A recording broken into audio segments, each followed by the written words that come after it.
Good morning. Morning. I'm going to call to order the meeting of the LaPorte County Commissioners for Wednesday, the April 3rd. If you could all rise for the Pledge of Allegiance. I pledge allegiance to the flag of the United States of America and to the republic for which it stands, one nation, under God, indivisible, with liberty and justice for all.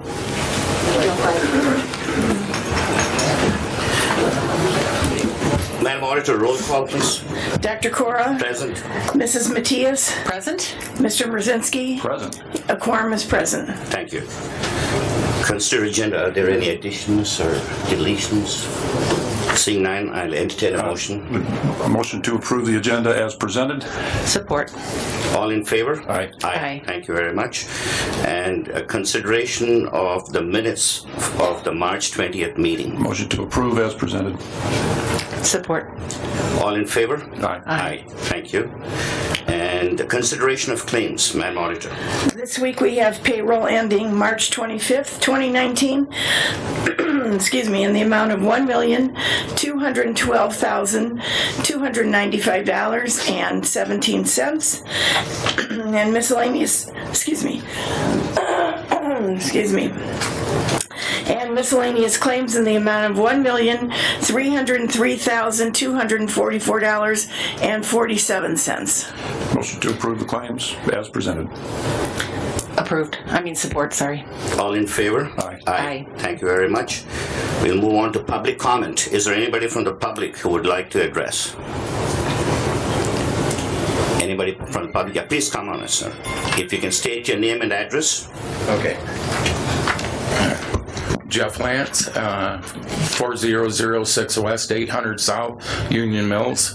And the reason I'm here is the drain across the street at American Legion is plugged with sand.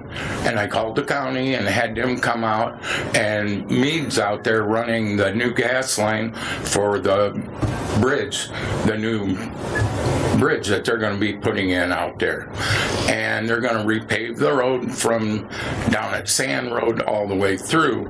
Well, before they do that, they haven't been able to get through that storm drain. No one's been able to. And so before they go and repave the road and redo the others, someone needs to look at finding out how to, they can't get their snake or anything through the thing. They don't even know where it comes out at the creek. You know, it's a storm sewer, okay. And it's right on the corner of 400 West and 800 South. And it's completely, they can get through about 100 yards and then it stops. Well, there's probably another 120 yards before it would make it to the creek, and they can't get through that. Okay, we'll look into that and get back to you on it. That'd be great. Yeah. Duane, can you take a note of that, and if you can look into that and let us know what to do to resolve it? Sir, can you give Mr. Warner your phone number so he can reach out to you? He's the man at the front seat. Yeah. Thank you very much. Thank you. Yeah. Is there anybody else from the public who would like to address? Anybody else from the public? Public comment is closed. Department head comments. Mr. Neary. Good morning. Good morning. Steve Ault, Director of LaPorte County 911. Two things. One is the restructure is still continuing, and I would like to publicly thank our colleagues in Porter County for allowing me to go over to their center, attend one of their staff meetings, saw how the structure is over there. We have implemented a quality assurance program that I guess was in existence but not really practiced from before. Also a formalized training program that again, it was in existence but maybe not followed to as it is now, so we're going to be borrowing their training program. Also learned about some of the staff, how they work and how they do their day-to-day operations. So we're trying to mimic them because it seems like it's working over there, and I think it'll work over here. The other thing I'm asking the commissioners to just hear about Dispatcher Week that's coming up, a proclamation that came from the Congress, and I'd like to read this if I may. Yeah, please go ahead. Yes. In 1991, Congress proclaimed the second week of April as National Public Safety Dispatcher Week to honor and recognize men and women who serve as first responders when you need help. Whether you need the police or fire or medical personnel, when you call 911, a dispatcher answers your call for help by gathering vital information to instruct the appropriate agency on the nature of your emergency. The dispatchers of the LaPorte County Regional Dispatch Center are certified to give pre-arrival instructions to the caller in medical emergencies, trained in what question to ask and the caller and during police emergencies, as well as provide instruction to victims of fire emergencies. The LaPorte County dispatchers have been honored to have proclamations signed by the governor of Indiana, the LaPorte County commissioners, and the mayor of LaPorte recognizing National Dispatcher Week throughout the week. Gifts of appreciation will be delivered by local businesses and individuals to express appreciation for the 31 LaPorte County regional dispatchers who work around the clock year-long to support police, fire, and medics and keep the public safe. There were over 142,442 calls handled by LaPorte County 911 for the year 2018. The departments we service are LaPorte County Sheriff, LaPorte County Police, Michigan City Police, LaPorte, Michigan City Fire, Westfield Police, Kingsford Heights Police, Trail Creek Police, Kingsbury Police, all 16 volunteer fire departments in the county, and LaPorte County Emergency Medical Service. Assistance is also provided to Long Beach and Indiana State Police when needed. We're actually picking up in Long Beach Police as well. The LaPorte County 911 dispatcher also provided coordinating efforts to MedFlight, Lutheran Air, local utilities, Hazmat, Red Cross, and emergency management teams responding to emergencies in LaPorte County. I'd like this just to be on record as a proclamation and be recognized. Dispatcher Week is actually going to be the week of April 14th through 20th. Thank you. I want to express my personal gratitude to you as well as your entire team, because in my line of work, we call 911, our patients call 911. Sometimes when we have emergencies in our office, we call 911, and they're very good, very quick in helping respond to that and help bring the EMS to our offices and to our patients' homes, so we really appreciate that. Thank you. So, Steve, can we have a copy of the proclamation so we can make sure that it's signed by the commissioners? Permission to approach. And in addition, I want to thank you for the leadership you've shown. You only came on board very recently, and you're showing that a lot of really great leadership. Looking to other departments that are functioning exceptionally well and grabbing their best practices is just brilliant. We don't have to reinvent the wheel, but we certainly can make sure that our staff are as trained as they need to be, as trained as you expect them to be, and that they're hitting on all cylinders. Their job is really important. There's a lot of great people over there in your department. So we thank you and encourage everyone to keep on moving forward towards being exceptional. Thank you. Thank you. Any other department heads?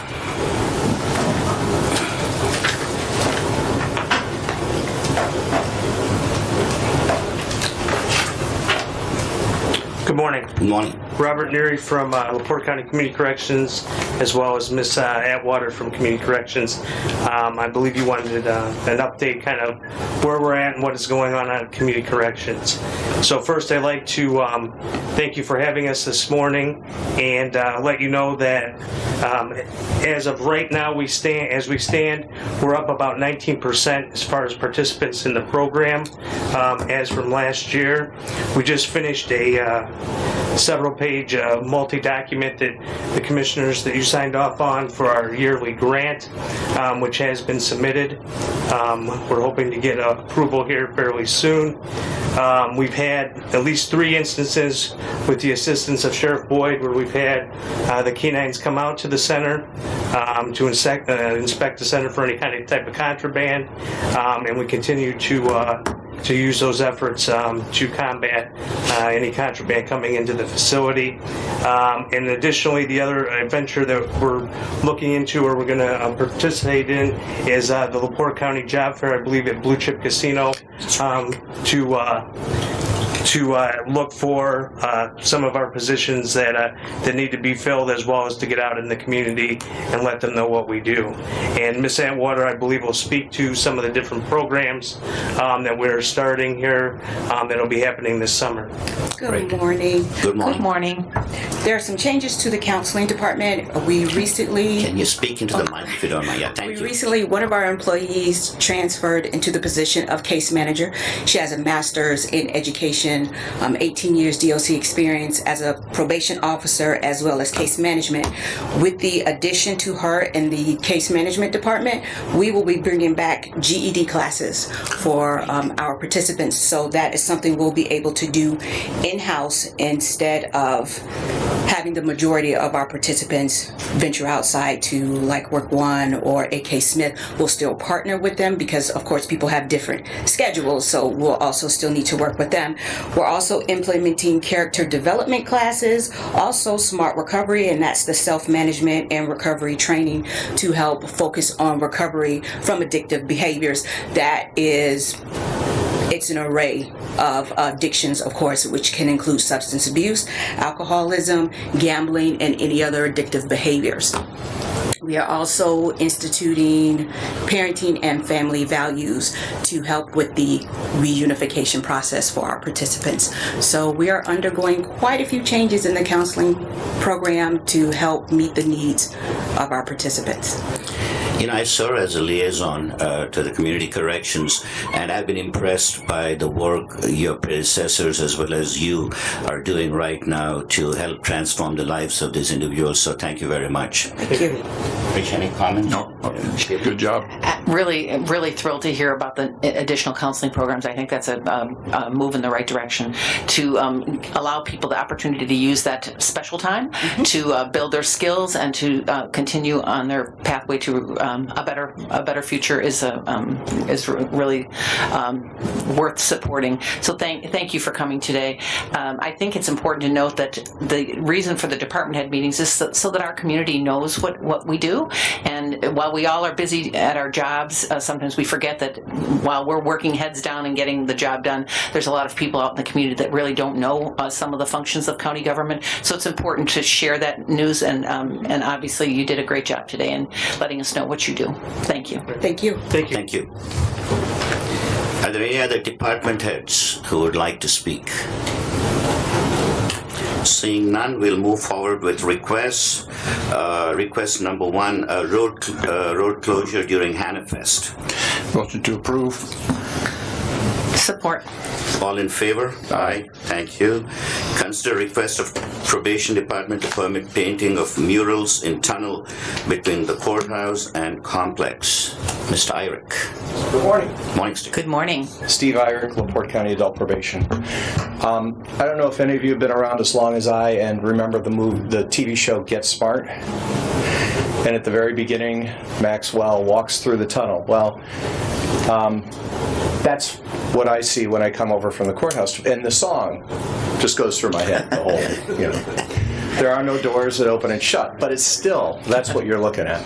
And so last year I approached the commissioner about reaching out to the high school to see if they'd paint murals on the walls to lighten it up a little bit and make it a little bit more or less drab, I guess, and maybe get that song out of my head. So this is the opposite direction. There it is, just to give you perspective. But I reached out to the school and talked to Mary Beth Lebo, and she's the art teacher, and she said they'd be more than happy to work with us. They felt that painting the entire wall on each side would be prohibitive because the amount of space. But what they've done in the high school is they painted things on the wall that look like murals, but in a small space. But it's positive thoughts and positive phrases, and so they sent me some examples of what they've done. So this one, it says, be a little kinder than necessary. Yep.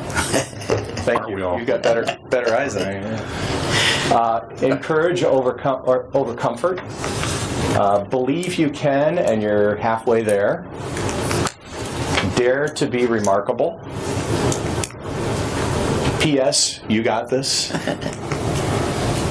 And these are some just general murals that they painted. But I wanted to show you what they were envisioning would be a good idea for our hallway, to add a little bit of something to it. And part of probation, obviously, as well as was expressed by community corrections, is changing behavior, and part of that is changing thought. And if we can put some positive thoughts on the wall that people can latch onto, then they may be more willing or more adaptable when they come into our offices.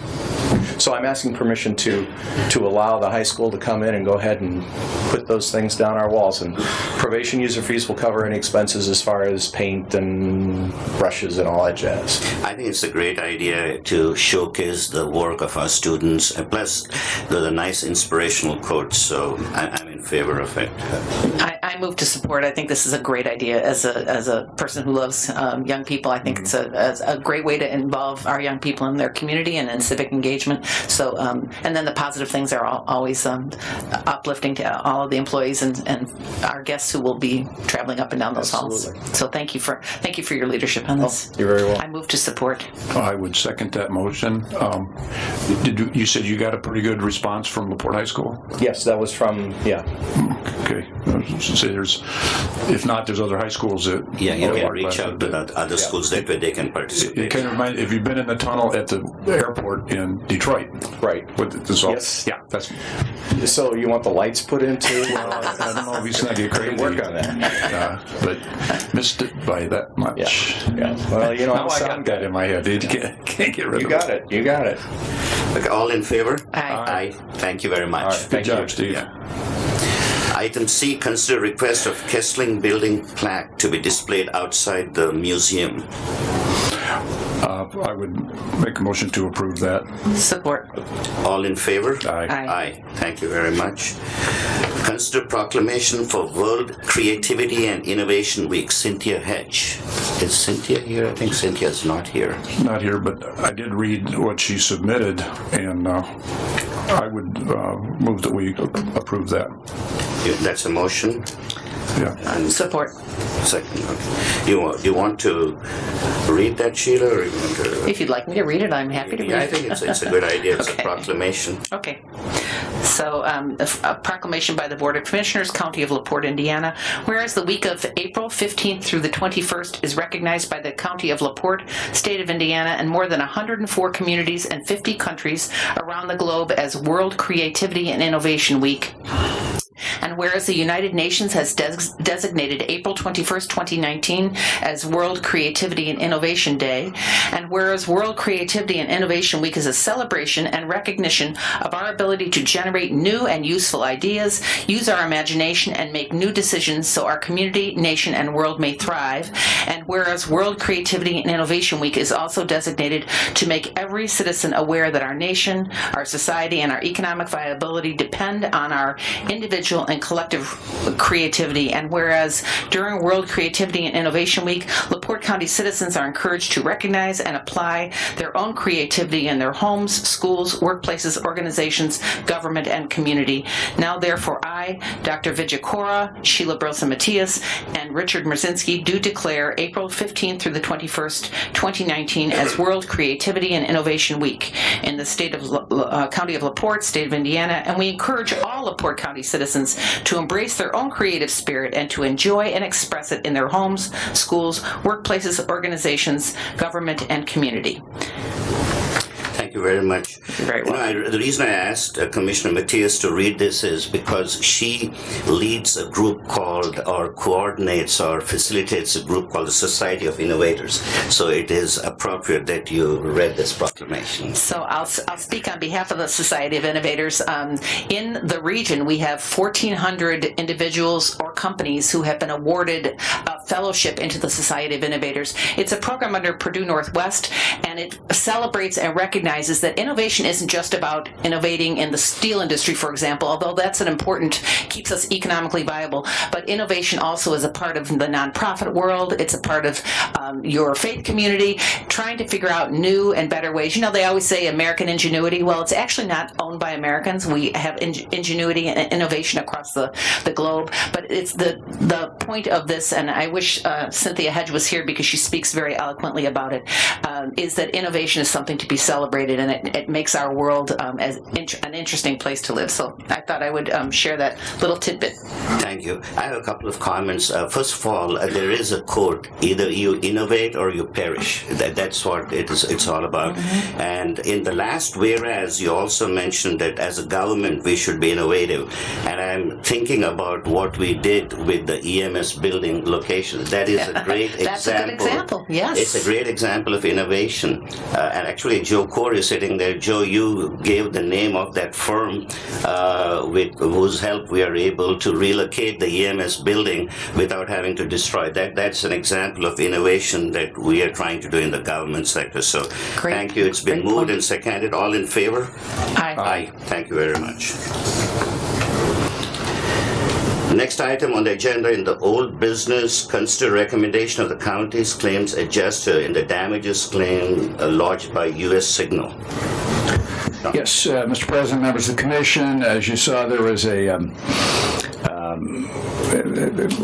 the county's tractor hauling tall equipment. It stopped, and as it pulled forward, the equipment snagged some power lines and poles, pulled down U.S. Signal's 5 poles and wires. We had the claims adjuster investigate.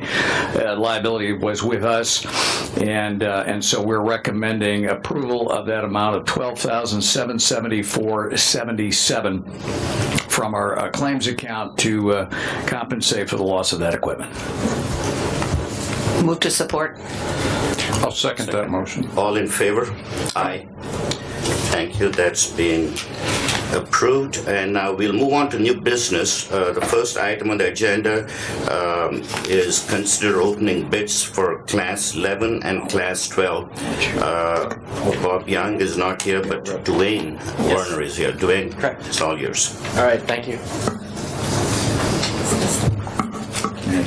These will be available for viewing this here shortly after our next swing on new business. I'll be here for that also, but next door will be available to view for the public. Mr. Friedman is going to read those bids.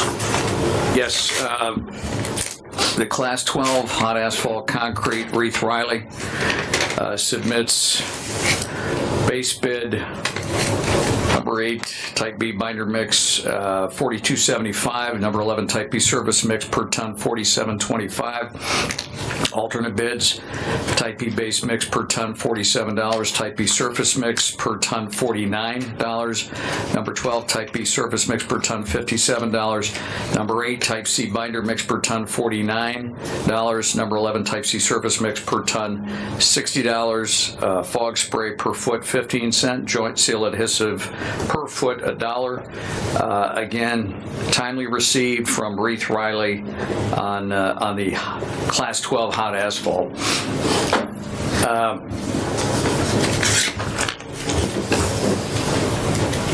Timely received from Asphalt Materials Indianapolis on the Class 11.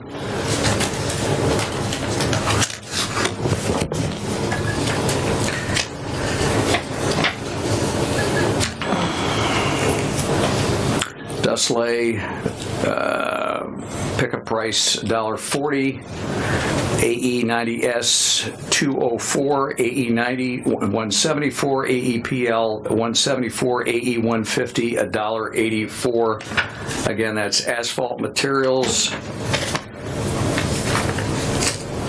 Indianapolis, again, timely received. This is on the back on the Class 12 from Walsh and Kelly. Timely received. Base bid number 8 type B binder mix $45.50 a ton. Number 11 type B surface mix $49 a ton. Alternate bid number 5 type B base mix $56 a ton. Number 9 type B surface mix $60 a ton. Number 12 type B surface mix $73 a ton. Number 8 type C binder mix $60 a ton. Number 11 type C surface mix $72 a ton. Fog spray at 10 cents per linear foot. Joint seal 70 cents linear foot. Again, Walsh and Kelly, bids received on the Class 12, the hot asphalt concrete, again, timely received. Last bid opened is again on the Class 11, the bituminous, timely received from Bitmat Products of Ashley, Indiana.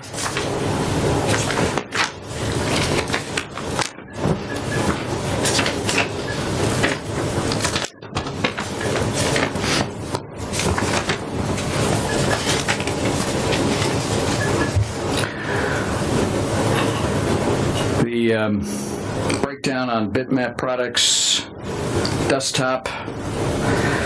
I'll read the 5,000-gallon truckload into the record. $1.40 on desktop, AENT $2.05, AE90 $1.80, RS2 $1.80, AE50 $1.95, AEP $2.55, AEPL $1.75, AE90S $2.05, BM90 $2.40, BM90S at $2.65.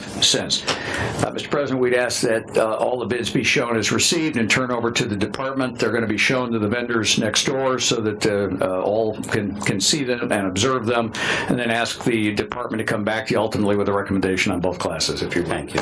So I entertain a motion that we have received these bids and have accepted and turned over to the department for the recommendation. So moved. Second. All in favor? Aye. Thank you.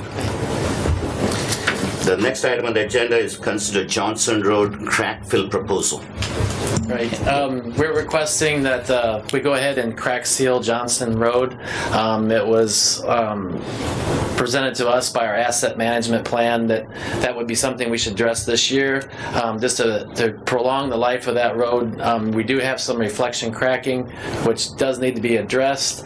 By doing this will, like I say, will prolong that road anywhere from 5 to 8 years additional, just so that way we're being precautious to take care of that road. Yeah. We did experience a lot more cracking this year due to, as you know, we had some extreme weather conditions this year.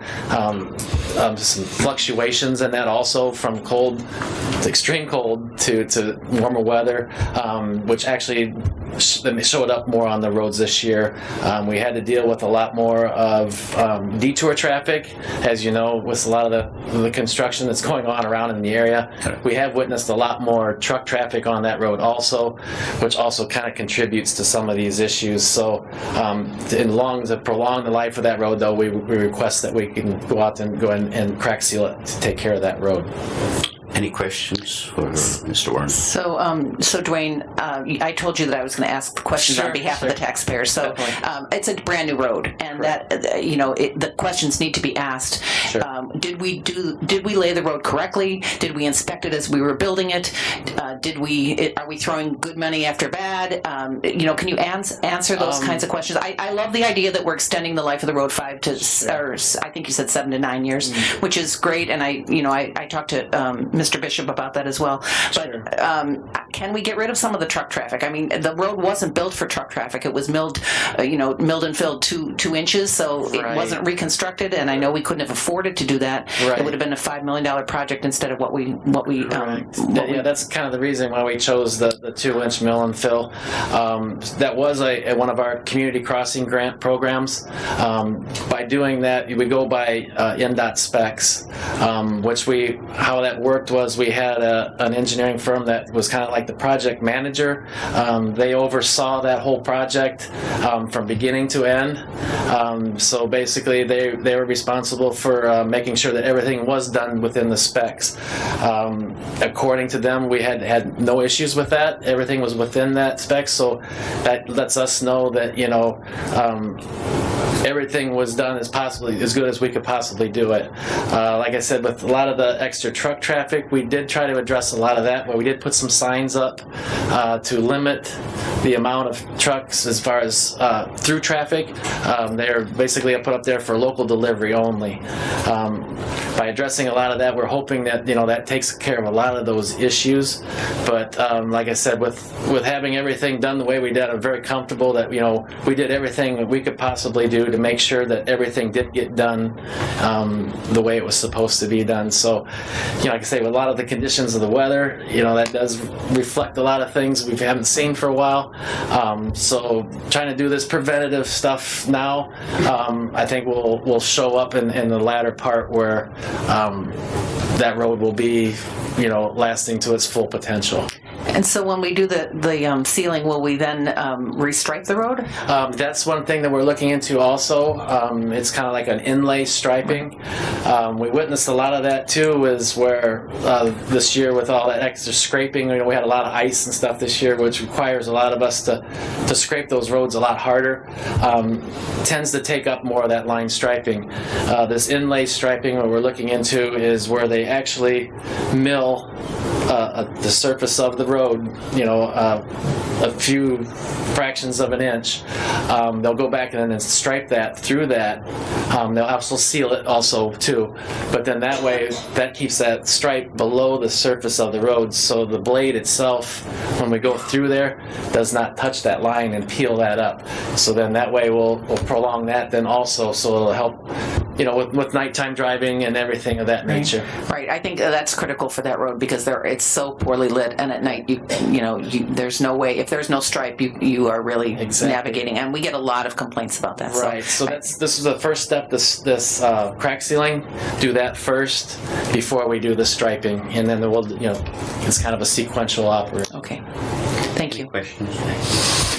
I'll make a motion to approve Support. the request. Yeah. And you have money in your budget to take care of it? We have the money to take care of that. All in favor? Aye. Aye. All right. Thank you very much. By the way, regarding the striping, it's a safety issue. Sure. I've had some of my constituents and patients complain about that. So it's a safety issue, especially when the weather is bad, So make sure that happens. Sure. Very good. We'll do. Thank you. Thank you very much. All right. The next item on the agenda is consider child support consulting of Indiana contract. Christina Armstrong. Good morning, Commissioner. Good morning. Good morning. I'm actually here for this, and 2 down is Thomson Reuters. I understand you were providing both contracts. Yes. And if I may, the needs are different, but the reasons supporting approval are really the same. If I may, just go ahead and address Yeah. both. Why don't you address both those? Yeah. So, and I didn't know that PowerPoint was a possibility. I'll remember that in the future because I think it really would be helpful. But I'm going to ask you to imagine 4 quadrants. And right now I'm talking about non-custodial parents. So these are parents with child support orders. So in the 4 quadrants, we've got non-custodial parents that have the ability to pay and pay. Those are great. They make our life very easy. Over here, we have the parents who have the ability to pay and choose not to. We're talking about the Thomson Reuters contract for those particular parents. Down in this quadrant, we have the parents who don't have the ability to pay, but they really do want to. They mean well. There's just barriers between them and pay. And then we have the black hole, the ones who can't pay and don't want to pay. And if we get sucked into that, then we're probably not going to be as efficient as we really need to be. So we're not even going to talk about those today. But going back to, I'll just address them in the order that they're on the agenda. The child support consulting Indiana contract. So these parents that have that want to pay but don't have the ability, we often find that there are barriers, and we have very limited resources. I have 5 enforcement caseworkers that have about 1,000 cases each, and these cases actually break your heart. I was in court recently with a mom who came to me afterwards to tell me about her son who has some deficits, some deficits as far as his ability to make it through school. And she was telling me about the reason that I was in court was that he'd gotten fired and he wasn't paying, and I wanted to know why. And he wasn't even really able to tell us in court very articulately. But she approached me afterwards and she said, he has some issues in communicating, and his paycheck wasn't quite right. And rather than going to his boss and saying, my paycheck's not quite right, he went home without permission to tell her that his paycheck wasn't quite right. So he's going to jail that day, because I didn't understand that. And if I'd understand that, and if we'd had this kind of contract available to us, he would have been a referral, because he needs help. He needs hand-holding that we just can't do. So that's just one example where we feel really bad about that situation. We could offer him more help than we can. The other thing thing that we see are criminal convictions, and they need some help with job searching and what have you. GED, education, just people that really mean well and just don't have the tools that we have to get from A to a job and paying child support. And we don't have not only the time or the resources, we just don't have the availability to do it. But Child Support Services does this. They come into the community, they hold their hand, and this particular contract allows referrals for the life of that case. So it's not like we're paying out each and every time. I think in the past, before I became aware of this service, I thought about having maybe a student or something like that coming over and doing that as an internship, but it just wasn't feasible because it's such a big project for 6 months to just be redoing it, and they offer it long term. So that's that one. Do you have any questions? I have a question. Sure. Like for those who want to work but they're unable to find work, do you coordinate any of those efforts with Work One? Absolutely. And I don't want to use this forum. There are struggles there too. I have gone many times, and every time I go, I'm meeting with new people. Okay. And so I would say that's the barrier. And we won't discontinue using Work One. We certainly do. But there are certain things that just, frankly, in the private sector that can be handled more seamlessly because there's no turnover with this. The only reason I'm bringing that up is we have made efforts to keep Work One open here, and we work with them because they do good work overall in Northwest Indiana. But we want to make sure we connect the dots to make sure that the services that are being offered are being utilized in an efficient manner. And I think what's important to note too is that really it's been my experience that the two offices are very different, and most of our referrals are in Michigan City and really just don't have access to the LaPorte office, which does seem to have more consistency than what I've experienced in Michigan City, where we are making the referrals to. And so there's just been turnover or maybe just transfers. I'm not sure what have you, but we just haven't been able to get a flow that really addresses the problem. But we'll continue. It's not that we'll stop using Work One. It's just in addition to. Okay, great. Thanks. Any questions? No, I support this. Great work. And you know what? I'll say one thing too, because we're asking to use incentive funds for both. And when we have a lot of incentive funds, and not only are mandated by the federal government, we're challenged by the federal government to use these incentive funds in just the way that we're asking you to use them, to become more efficient, to use our resources better. Right. So any a comment about innovation. We were talking about innovation before, and what you're trying to do is look at a problem in a different way and brings extra tools to bear on the problem. So I applaud that. Mr. President, our office has reviewed both contracts. We're comfortable with how they're structured and the fact that incentive funds are also being used, and so we're comfortable recommending approval too. Okay, very good. If you don't mind, just go ahead and talk about the other contract, that way we can approve both of them at the same time. Sure. So we're talking about that second quadrant that I talked about, where they have the ability to pay, but we haven't been able to find them to make them to pay. And there are locate services offered by the state, but what Thomson Reuters offers is just more vast, and it is real-time information. So what's going to happen is when you have such a large caseload for caseworkers, when it's somebody that is making it very hard for us to enforce the case, well, it just makes sense that they're going to move on to the next case that they can get done more quickly. So those cases, even though the money's out there, maybe aren't being worked as hard because it's just so difficult to find them. This is a great tool to stop that and bring more money to the kids in LaPorte County. Right. And you have money in your department already to take care of this. Absolutely. Because with our friends on the council, we want to make sure that we don't overburden them. So we want to make sure that that the money is there in your department. So it's been moved and seconded. Second. All in favor? Aye. So both of those are approved. Thank you very much. Yeah. Thank you for sharing some Thanks for information. your good work. Yeah, Thank you. Item D, consider authorizing Adult Protective Services to purchase the leased vehicle. Christine couldn't be here, but I read this over. I see no reason not to approve that. Yeah, I have read that also, and it's a straightforward thing. Any comments? I think we should probably mention what this is so that the public knows. They have 2 leased vehicles, and the purchase price for the vehicle is now $7,967.11 if the county purchases it by the end of May. It's a 2017 Ford Fusion with 27,000 miles. And I want to add that there are state funds available for this. That's correct. It's not coming from county funds. So it's been moved and seconded, and all in favor? Aye. Aye. Thank you very much.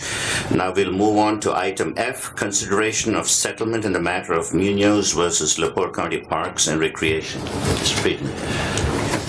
Yes, Mr. President, members of the Commission, as you know, this has been a long-running case involving the LaPorte County Parks Department, an accident that occurred out there. Mr. Munoz, in use of one of the spinner bowls on the premises, he was apparently demonstrating its use to his child, and the issue that was really present during much of the litigation was the absence of a warning sign in terms of confining use only to those below a certain age. So that's why both the manufacturer and LaPorte County were named. The initial demands were above 6 figures. We're pleased to get it resolved at this level, where it is considerably less than even the cost of defense if the matter were to go to trial. And I believe it's you'll have the in your packet is the settlement document. Total amount from the county is $14,500, of which approximately $2,500 will go to pay the Medicare lien. The balance goes to the plaintiff and his attorneys. $7,500 is being paid by the manufacturer of the spinner bowl, and the Commission can rest assured that in the future there will be a warning sign posted next to that spinner bowl. Okay. So we're recommending approval. No problem. Thank you. Any questions? No questions. Make a motion that we accept this, but I got to tell you, things like this grind my gears. You know, what do we have to put a warning on everything? I hear you. So it's been moved and seconded. All in favor? Aye. Aye. Thank you very much. And the next item on the agenda is item G, consider proposed triangle bus project agreement and consider payment of $31,250 for the county share of the 4-way bus project with the City of LaPorte, City of Michigan City, and Purdue Northwest. I did attend the meeting with City of Michigan City, City of LaPorte, and PNW. This was about 6 years ago. We started this triangle bus project to connect the 3 communities of Michigan City, LaPorte, and Westville for the purpose of people moving between different communities, and also to help our students go to Purdue Northwest in case they didn't have transportation.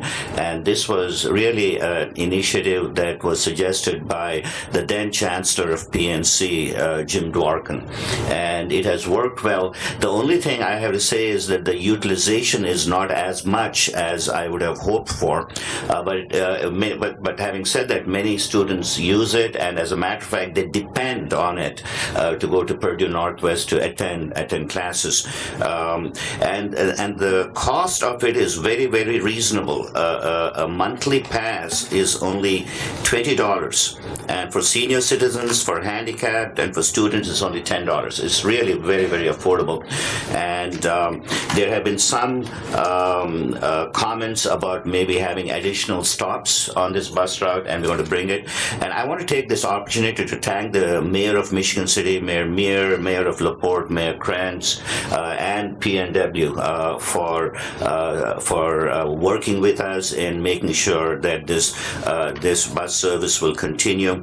And especially the City of Michigan City has really taken responsibility and ownership of this whole project, and everybody has been working diligently, and there's been a lot of cooperation between these entities. So I'm very grateful for that. And we get a lot of money from a federal grant. The money that we are asking for here is for the local match that will help continue the operation and also to get some new buses when these buses are no longer can no longer be utilized. So that's a quick comment I had. Mr. Friedman probably has taken a look at this agreement. Any comments? Yes, I have. I mean, as Dr. Cora indicates, I mean, it represents a strong collaborative effort by the City of Michigan City, City of LaPorte, Purdue Northwest. The county was a huge supporter of it. But we've looked at the agreement. We're comfortable with the wording. In talking to the auditor, it does not appear it will need to go to the council. There may be enough in professional consulting that if that's your judgment to support this, that it's an appropriate expenditure out of that existing fund that the council's already budgeted for you. So we're comfortable with the wording of the proposed agreement. We'll work with the Corporation Council of Michigan City on a final agreement, but the overall structure we're comfortable recommending to you. What's the pleasure? So I move to support with some comments. Two comments. One is that we have a lot of industries in this community that are seeking employees, and one of the barriers to employment or consistent employment is transportation. So there are a group of factories in LaPorte City that are requesting a stop or feel that they would be better served with a stop, so people are not in the polar vortex that we were just discussing, are not trying to walk a mile or 2 miles from the fixed stop. So this is a fixed route project, which is great, but we also need to be flexible so that we're servicing with this $30,000 that we're investing, the money that LaPorte City and the City of Michigan City are investing, is that we're really getting a bang for the buck. The second thing is, as some of you know, we have an office now of community and economic development. We need to publicize this. So as much as we invest, we also need to invest the same amount in marketing this. There are many people who are transportation challenged, and if they don't know about these services, I mean, $10 a month is a really good price to be able to get out to get your groceries and move back and forth across the county for doctor's appointments, for example. But we don't do a very good job in this county of publicizing the services that we provide. And again, I bring that up because we really need to rehab and reboot our website, and this would be an example of where this should rest. But we also need to create some sort of vehicle, and the Community and Economic Development Office is a perfect vehicle, but a place where the services that this county provides to our citizens, that they pay for, by the way, are easily accessible, that they understand how to get the bus passes. I mean, we had to dig this up. We found it, but it's not something that pops out at a citizen who would go to our website, which is extremely dated and awful, and be able to click on it and say, hey, I want to get a $10 bus pass. It requires some digging, and that's not okay. So in this day and age, we need to make things easy and efficient, and make sure that we're getting the bang for the buck for the money that we're investing. So thank you. Thank you. Move to support. Support, that's Second. All in favor? Aye. Aye. I just have one comment. When we first started, we had billboards promoting this, but I think there needs to be ongoing information on the website. So we'll do that, and also I think we'll take it to the group about having some additional stops. I think that's a great idea. As we're discussing with him, I'll convey the two additional points that, again, the additional stops and additional marketing or advertising, because we're fleshing out the final agreement, and so we'll go ahead and indicate that's the sense of the commission, that you'd like to see both deal points included. Before we go further, did the motion say that we are going to use this money from the professional funds? Is that what you want? That was one of the suggestions. So because I don't have a real great line yet on how much is in that account, I'm a little concerned about that, Mrs. Winsky, so maybe you could provide some advice? The budgeted amount, I think, is $180,000. And we have enough money in it right now? Okay, so... That's normally where we pay it from. Okay, all right. Thank you. I would add that to the motion. All right. And so this will let the motion reflect that it's from the professional funds. Thank you. I'll still second it. All right. Thank you. All right. The next item on the agenda is consider authorization for a revised plan for reconstruction and remodeling of the Michigan City Courthouse. Consider endorsement of bond financing plan for the County Council's consideration. Tannenbank and Structure Point and H.J. Umbaugh.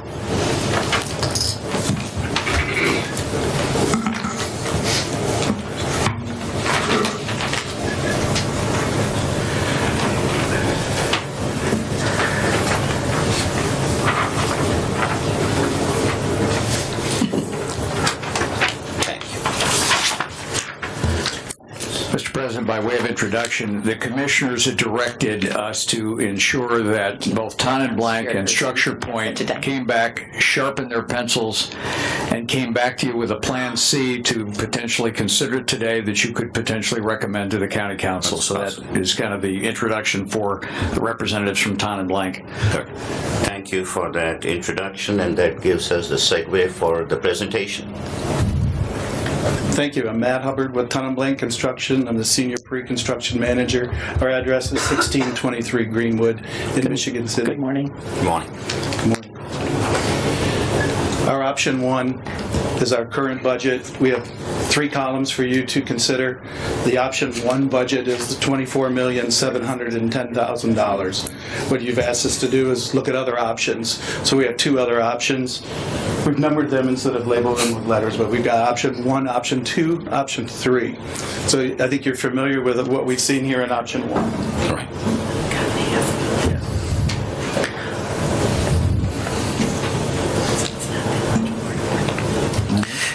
Let me, as you move forward, for those who are not intimately involved in these discussions, for the viewing public, I'll just add a little bit, if you don't mind. So option 1 had all the space that we needed for the courts, for probation, but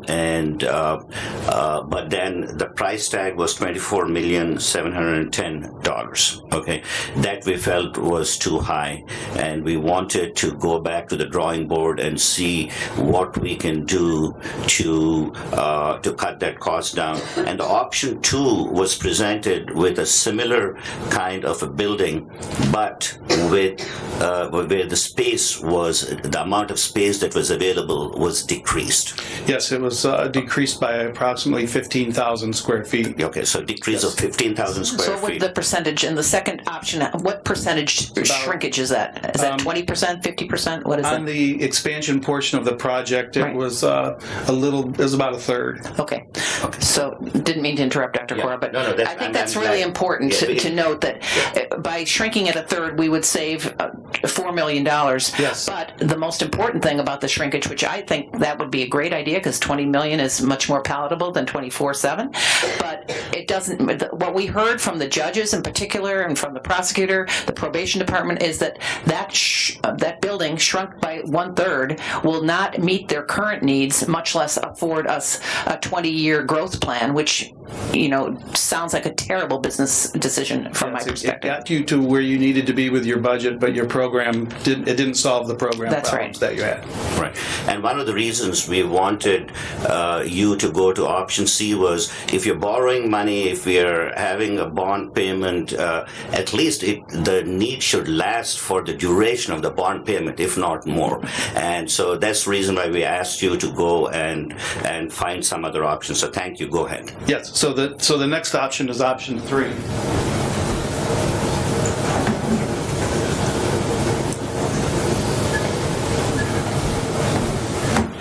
Option 3 is pretty much the same footprint, so it's got the same area as the original option 1. So it solves the program problems that we had when we were trying to make the building smaller.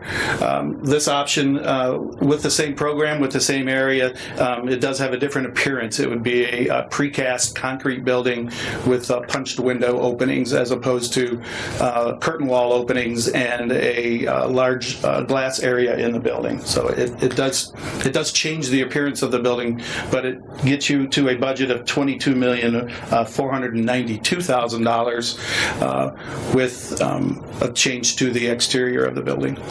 So to summarize, option C has all the space that was present in option 1. There are some cosmetic changes, but in the bargain we are able to save a little over $2 million. Correct. Okay.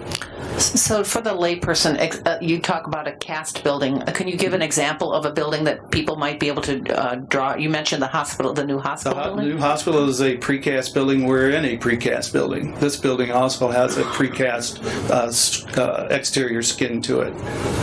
Okay. So as beautiful as the new Franciscan Hospital is, we can expect our building to be just as beautiful.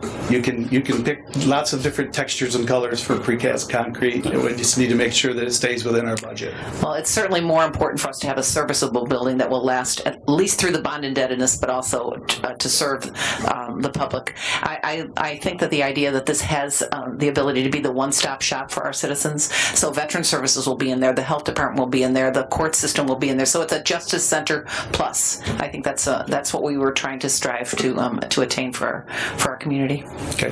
And both Commissioner Mrzinski and Commissioner Matias both felt that this kind of outward appearance will be more in line with that old courthouse building rather than the other one, which is, I mean, it looks nice, there's no question, but it looks totally different than the current courthouse building. Yeah, I gotta be honest, I like this better. I do. It looks more like an office building, which is what it is. Yeah, I have to say that other building, I mean, it was flashy and dazzling, but I think keeping with the elegant structure of that beautiful old courthouse, you can't build a courthouse like that anymore, I'm sure, but to be able to do our best to augment it style-wise, I think is a good pick. Plus, we're saving $2.5 million. Yeah. So the commissioners are happy, the auditor's happy. The judges are happy. Judges will be happy. All we got to do is make the council happy, and we'll leave that. So I also wanted to mention that part of the cost is also going to renovate the old courthouse. I don't want the viewing public to think that all the money is going for the new building. Actually, a significant portion is going to renovate the old courthouse, make it more energy efficient. That will save cost for us in the long run in terms of energy costs. And sometimes, like when we had the polar vortex, we couldn't even open the courthouse because it was so cold. And Larry and his group had difficulty even trying to bring it up to 63 degrees, and so that was a problem. So there are some constraints we have to deal with in terms of energy, heating it, and in the cold weather, and also the basement of the old courthouse right now. This is something I wanted to mention. Is in such a bad shape. It's not usable for office space. So by doing this option C, we don't have to use the basement of the old courthouse for offices. It'll probably be used for storage. Is that correct? It's currently programmed for storage space. For storage space, yeah. In addition, one of our concerns, and one of the concerns that has been raised throughout this project, is security.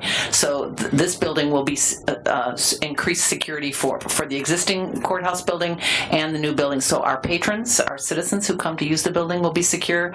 Our staff, who are currently not maybe as secure as we would like, will be secure, and jail transport will be in a secure underground environment. You explained at our last meeting how that would work. Yes, it's under building, not so much underground, but it's under the building, and so you would park below the structure, and there's a secure entry at the Sally Port for transportation of inmates, and also for there's a parking area for staff also below the building. Great. Any comments? I would make a motion that this commission will support and endorse the financing plan for option 3 to be sent to the council. Support. Any other comments? No, thank you. Yeah, I just wanted to mention that I think, as has been discussed earlier, I think efficient utilization of space, energy efficiency is important, security, very, very important in the current day and age. That way, the courts, the judges, the people who use the courthouse, our staff, most importantly, they are secure. It should meet the long-term needs. If you're spending this much money, it should at least for the next 25 years, we shouldn't think about adding space or anything like that. So I think we need to make sure that it should last at least that long, and it should be cost effective. So the reason why we are changing the exterior is to make it more cost effective, and also to make sure that the 8th Street offices are moved there except for Work One, and we'll figure out a way of keeping Work One open. That way the community has access to Work One upon services and improve their skills and try to find jobs. And like Commissioner Matthias mentioned, we move the health department, the township office, as well as the veteran service office. So I think this will really meet the needs. We are going to cut down some almost $2 million. I know one of the costs that we have not included here is some of the changes that Structure Point has to make. There may be some cost to it, and we have asked Structure Point to sharpen their pencil also to make sure that they cut down that cost. And we are hopeful that the friends from Structure Point will come up and do what is necessary to make sure that the taxpayers' money that is being spent here is being spent in a cost-effective way. So I thank you for I have a few comments. making the motion and supporting it, and all in favor. Can I make a comment before we continue? I think it's important for the listening public to know that we don't have any current bond indebtedness.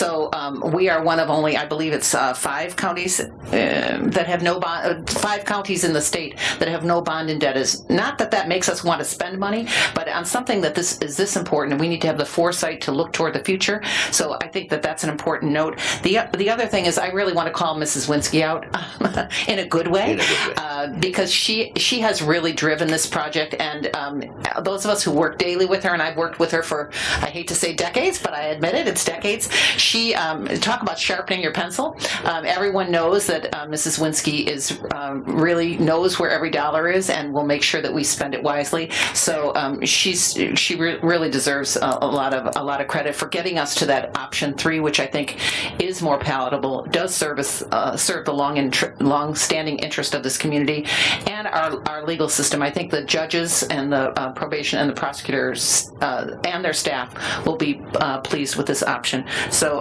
thank you, Mrs. Winsky. And thank you. And Tenenblanc, I appreciate you helping us sharpen our pencils. That's your creativity is really important to us. So thank you. You know, I wanted to thank our auditor at the end of this, once we passed this, but I'm glad you went ahead and did that.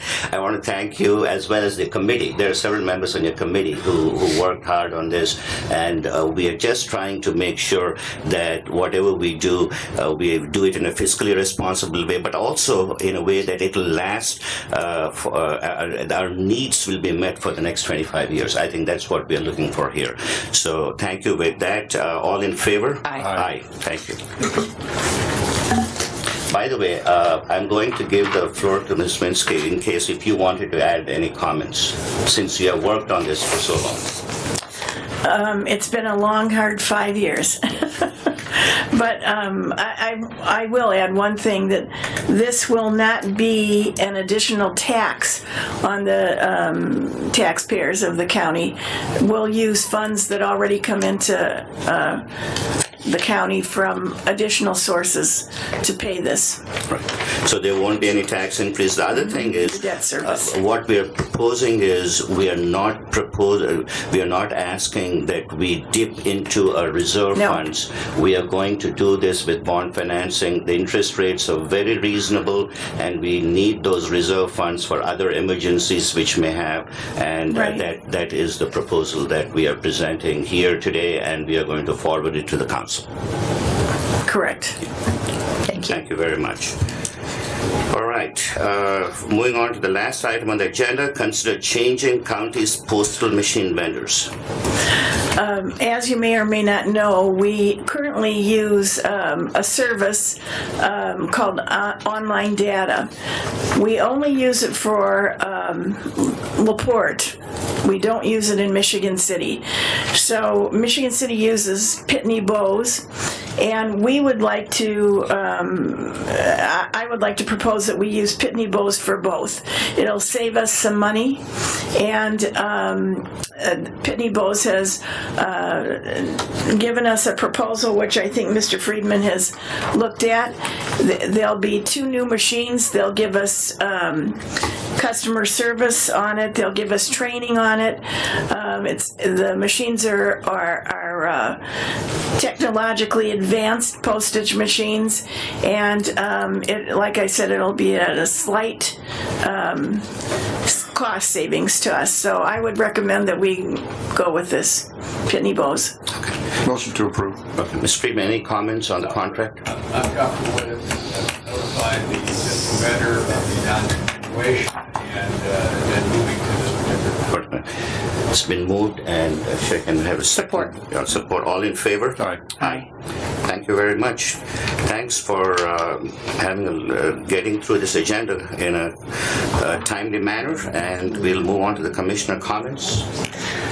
So, Mr. President, at our next meeting, I would like us to consider a resolution. I'm asking our attorney to draft something so that upon adopting the resolution, we would change the mileage that is awarded back to our staff who use the county pool vehicles, so that it keep with IRS standard mileage rates for 2019 at 58 cents per mile, and that in addition to that directive, that we adopt a process so that when we do our organizational meeting every January, that we look, the IRS releases something usually in November or December of 1 year, so that it anticipates what the mileage rate will be for the next year.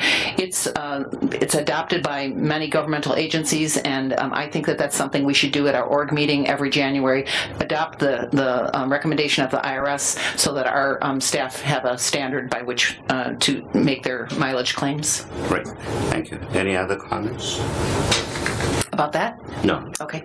All right. Yes, I do. I would like to share a little bit. I know that the commissioners were present at our Rural Broadband Task Force meeting.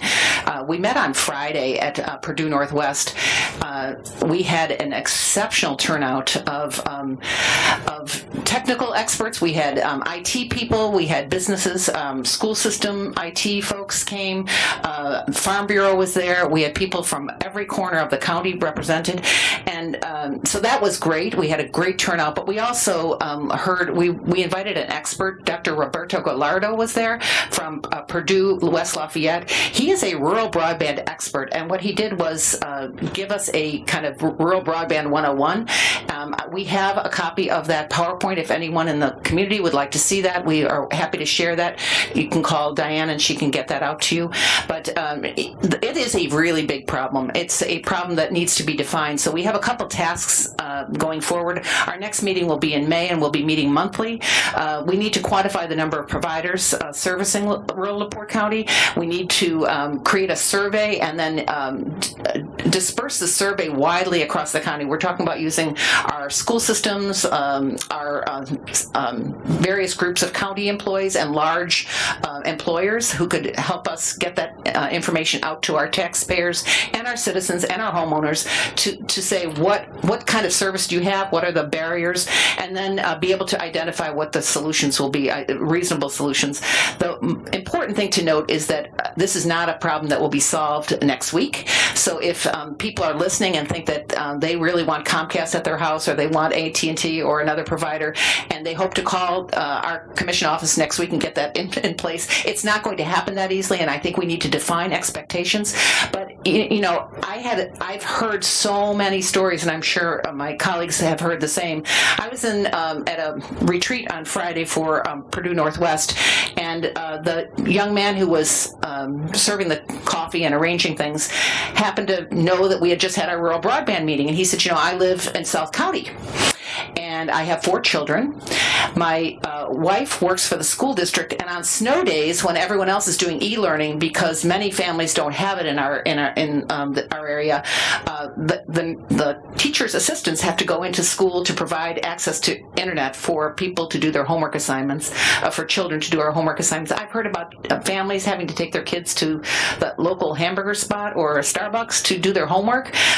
It's not an option anymore. It is a requirement, and St. Joe County has done an exceptional job. They just landed $1 million grant to address this problem. So if other counties can do it, I think we can. It's a heavy lift. It's not probably the most politically expedient project to pick because, of course, politicians like to have success really fast. It looks good. This is a big problem. We will not have success fast, but it is from an economic development point of view, for healthcare, for business development, for families to want to live here. They want to have good access. One of the people who was at the meeting is an IT expert in this county. He lives in Panola, and he was explaining that in one end of his house, he can access the internet, and he walks down a few feet down the hallway, and he has no internet. And this is someone who is an IT expert. Every gadget that he could possibly have, I'm sure he has, but he is unable to make sure his family has access to internet for research, for doing homework, for the regular things that we all do on the internet. So I think as a county, it is a big issue. It is a heavy lift, but it's something that we need to do. Great. Thank you. Thank you. Mr. Brzezinski. Yeah, I'd like to congratulate Clarence Halls, Katie Eaton, and Bert Cook. It was in the paper today that the LaPorte, Michigan City metro area has been named one of the top best cities for small business. It says LaPorte open for business. I've always liked that. I think that'd be a good branding for LaPorte County. But congratulations on that achievement. I was in this room last week for the graduation for problem solving court. We had 2 graduates. They call it drug court. It's Greta Friedman. I don't know if you might know her. She does a fabulous job of organizing that, and what a relief it is to see where these people had been and where they are now, thanks to the people on the drug court. It's very amazing. It's really very touching, emotional to be here for that, and keep it in mind when that happens again. There was a lot of people here, but we still had empty seats. Also, one other thing, this year, the Fair Board has decided again to have a free booth for veterans organizations for the day. There's 7 days in the fair. It starts the 7th of July, and it's first come, first serve. So there's already 2 days that are taken. If a veterans organization, which I've sent out flyers to all the veterans organizations in the county, if you want to utilize that booth for that day, from morning till evening, you have to get on the schedule, let us know, and that booth is yours for free. So it's a real good thing that the Fair Board does there. I believe that's all I have, sir. Thank you very much. I have a few comments. First of all, regarding the rural broadband, it was a great meeting. I'm not a tech person, but I learned a lot that morning, and the presenter was exceptional, very good.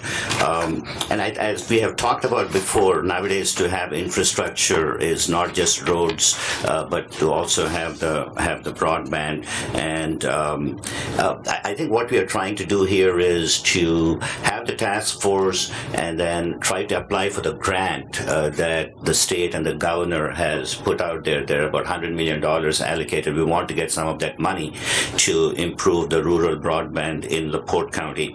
And we have somebody in Indianapolis, our lobbyist, who is going to work on our behalf to get that money for this particular purpose. So, Sheila, thank you for your leadership on that. And Tony Rodriguez is here.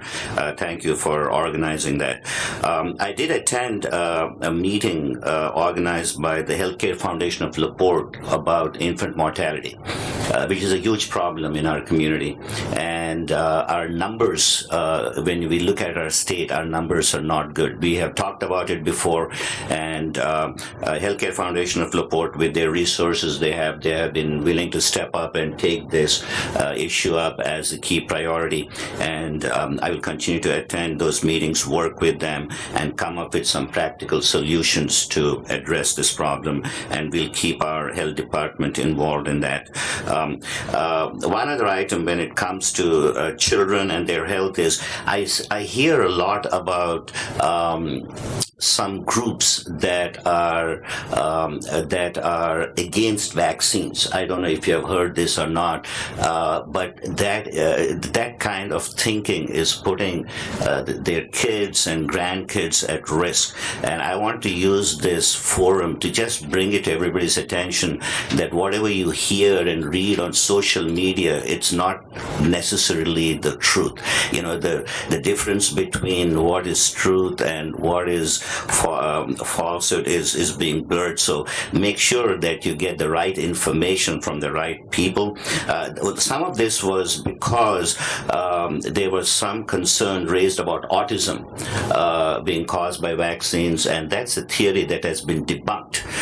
But nevertheless, that kind of stuff just keeps circulating on the social media. And the reason I'm bringing this up is recently in New York State, there has been an outbreak of measles, things like measles and mumps and rubella and diphtheria, things that were almost gone. Now they're coming back because of people not vaccinating. So it's something which is preventable. We should not be putting our kids and grandkids at risk for death because of flawed thinking. So that's something I wanted to bring up. And lastly, regarding our courthouse, again, I want to thank John Gilmore and the group and Structure Point for coming together, coming up with some options. I think this is a big project for our county, and we want to explore various options. That way we can utilize the money in a very cost-effective manner. And this is not something just the commissioners can do. It is a collaboration between the commission and the council and the judiciary. Everybody need to come together. That way we can serve the people of LaPorte County and do the things in a way that is cost-effective and that will last for at least 25 years. So I want to take this opportunity to thank everybody who has participated in that. With that, I am done with my comments. Anything else? No, sir. All right. Motion to adjourn. All right. We're adjourned.